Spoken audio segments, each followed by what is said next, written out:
Hello, I'm Murfreesboro Mayor Tommy Bragg, and this is the second State of the City program on City TV. In case you missed it, the first program on city services and Murfreesboro's Service Excellence program is still available on our city website at www.murfreesborotn.gov. Just click on See and choose Live and Archived Videos to view. The topic today is the city's upcoming Capital Improvement Plan, or CIP. And to start, I wanted to share some of the things I've learned about future planning while I've served as your mayor. Capital improvement planning is a method for evaluating and possibly implementing the provisions for public facilities, for infrastructure improvements, for major maintenance requirements, and the potential acquisition of needed property and equipment. As City Council members, these projects must be effective and efficient. The CIP includes projects and capital purchases which cost more than $50,000 and have a useful life of at least 5 years. The CIP allows the City Council and our residents an opportunity to view the short and the long-term capital construction and acquisition needs of our city. The benefits of a CIP are several.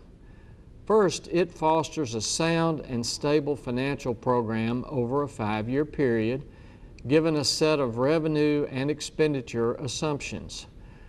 Coordinates various city improvements so that informed decisions can be made and joint programs initiated. It also enables our residents and businesses to have some assurances as to when certain improvements for the public will be undertaken.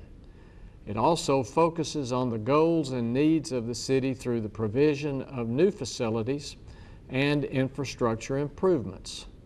It evaluates the city's public health and safety needs in a formal manner, provides a logical process for assigning priorities to various projects based on their overall importance. And finally, it protects the city's bond ratings by demonstrating excellent financial management planning. The CIP is predominantly funded by the issuance of debt, but also includes funding from the federal government, the state governments, and local governments, developers' participation, and other utilities that may be involved. Remember, while we anticipate borrowing money for our capital projects, each year's budget fully funds paying back a portion of our current debt. This year, the city will pay back about $26 million in debt from previous capital improvements. The proposed 2012 to 2016 CIP totals $263 million. Now, I know that sounds like a lot of money, but let's kind of go through that 5-year projection. Remember, this is looking out 5 years for requested improvements. The CIP must still be updated each year, and adopting a CIP does not end with the first year. Changing needs and priorities, emergencies, cost changes, mandates, and changes in technology all require the CIP to be updated annually, kind of like your budget at home. A vibrant, economically viable city requires additional or new facilities, and we need to plan for them. The proposed 2012 CIP budget is for $45.9 million. It includes public safety equipment, technology, schools, vehicles, neighborhood drainage projects, road projects, and recreational facilities. A partial listing of the 2012 projects has been submitted to City Council for priority, and they include, under the category of safe and livable neighborhoods, public safety communications equipment, fire and rescue training facility, a police training facility, North Manny Avenue improvements, and police and fire and rescue vehicles and equipment.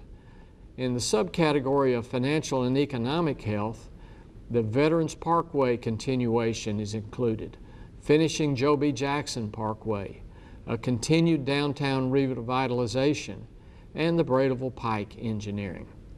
Under our excellent services, we want improvements at Old Fort Park, at Barfield Crescent Park, at Cannonsburg, and at Sportscom.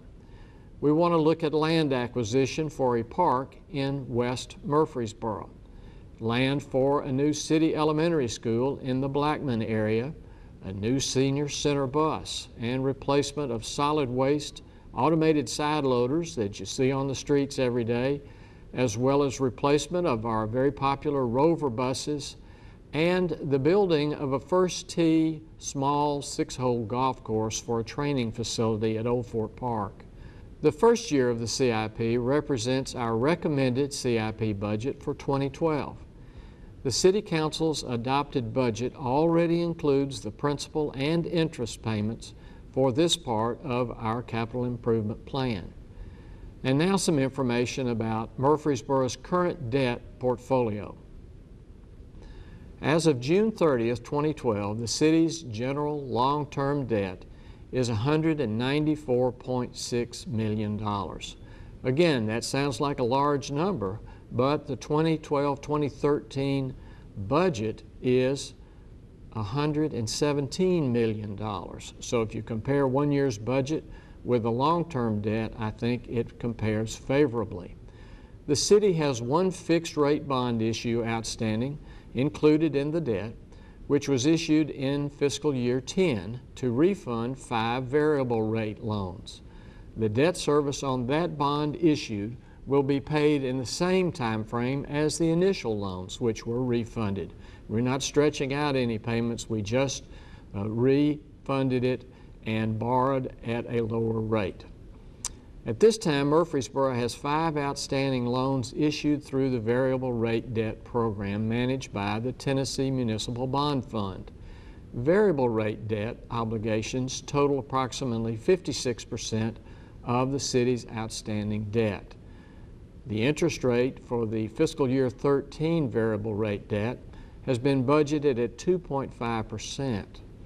The actual effective interest rate paid in fiscal year 12 has averaged less than 1% for these loans. And remember too that the principal and interest on the city's debt is backed by the full faith credit and the taxing power of the city. The city utilizes 15-year amortization schedules. This results in an aggressive repayment of 87% of principal within 10 years. This increases the city's debt ratios, but it lowers interest expense and it lowers the city's overall expense. And I think this is an exceptional benefit to our city taxpayers. Your city council has adopted financial policies as part of our decision-making process, and they specifically address the capital improvement plan and any debt. The financial policies include several ratios that provide guidance related to the city's debt. Included are 2 sets of ratio calculations. The analysis of these ratios indicates that the proposed $46 million CIP budget maintains the city's position regarding the financial policy benchmarks and ratios set by the council. The city charter establishes a debt limit of 15% of the previous year's assessed valuation of all property in the city. According to the most recent audit, or fiscal year 11, the city's total debt was only 7.7% of the assessed valuation. The audit states that the city's fiscal year 11 debt limit was $409.9 million, and the city had total debt applicable to that limit of $211.1 million. The city has used 51.5% of its debt capacity, and at that time had over $198 million in legal debt margin if we wanted to maintain the ratios. Now, based on the estimated fiscal year 13 assessments, it's estimated that the city's debt limit would be $422 million, and after the $46 million issue for this current year's CIP, the total debt would only be $218 million which is 51.7% of our available debt limit. The revised ratio would go from 7.7% to 7.8% of assessed valuation, well under the charter requirement of 15%. More than 87% of the city's current debt, again, will be retired over the next 10 years, and that allows for new debt, if needed, to be more easily budgeted. The current bond market is experiencing historic lows for fixed-rate debt instruments, and in fact, fixed rates are currently extremely close to the past 5-year average for the variable interest rate debt instruments.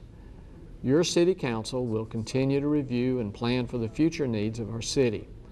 We take this job seriously, and we know that you want us to be as open as possible with any and all of our future plans for the city. And that's why I've shared these facts and projections with you in this second State of the City report. I hope this information will be useful to you and provide an opportunity for you to view and understand the future needs of our wonderful city and its residents and business owners. Working together, we can all be satisfied that we can continue the public safety, the education, the business and recreation opportunities that make our city the best. Thanks for watching.